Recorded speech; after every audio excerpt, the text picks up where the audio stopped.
السلام عليكم، شخباركم؟ نتمنى ان شاء الله تكونوا بخير وعلى خير وبصحه جيده. اليوم غادي نشارك معكم كوموند او طلبيه بهاد الحليوه هذه ديال اللوز. كاين اللي كيقول ليها مشوكه، كاين اللي كيقول ليها ملوزه، مهم سميوها كيف ما بغيتوا.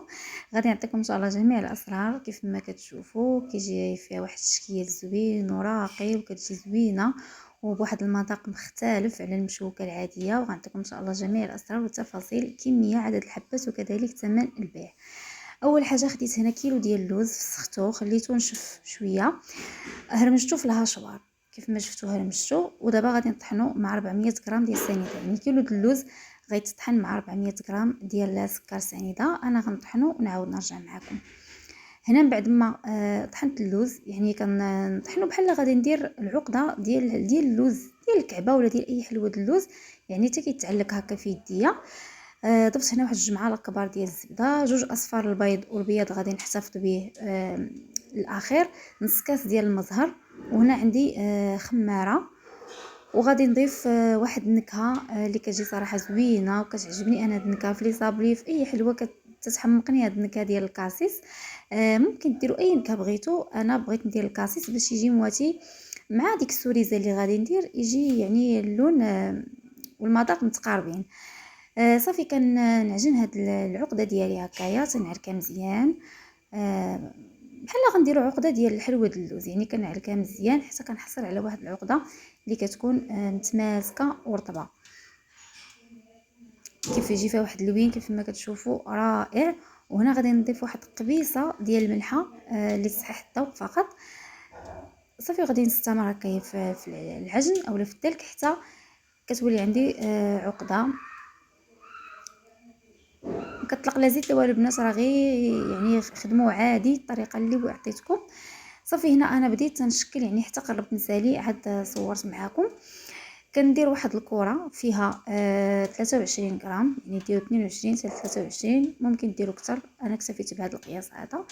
كندير هكا كويرات وكنديرهم في بيض البيض اللي ضفت ليه شويه قطرات من الروح ديال الزهر كيف ما كتشوفوا. صافي كنغطي دائما ديك العقده ديالي باش ما تنشفش ليا. كندوزها هكا في بيض البيض وكنحطها في اللوز ايفيلي. اللوز ما محمر ما والو، حيت حنا غندخلوها الفران طيب، يعني ما كاين لاش نكون محمر. صافي هنا غناخذ سوريز احمر، كل سوريزه قسمتها على جوج. صافي كندير هكايا في الوسط كنثبتها. صافي كنبدا كنغطس ديك الحليوه ديالي في اللوز ايفيلي مزيان. كنحاول نثبت هكايا اللوز في الجناب، الجهه اللي كتبان لي عريانه، يعني كندير فيها هكايا وكنعري على ديك السوريزه هكا، كنحيد على داك اللوز. ممكن تخليو السوريزه هي الاخر، ولكن انا مبغيتهاش تجيني مقبقبه يعني طالعه فوق اللوز، بغيتهم يجيوني يعني سطر واحد، فهمتي، يجيني السوريزه مقاده مع الحليوه باش تجيش طالعه الفوق. صافي غنستمر بهذه الكيفيه هذه حتى غنكمل الحبات اللي عندي كاملين.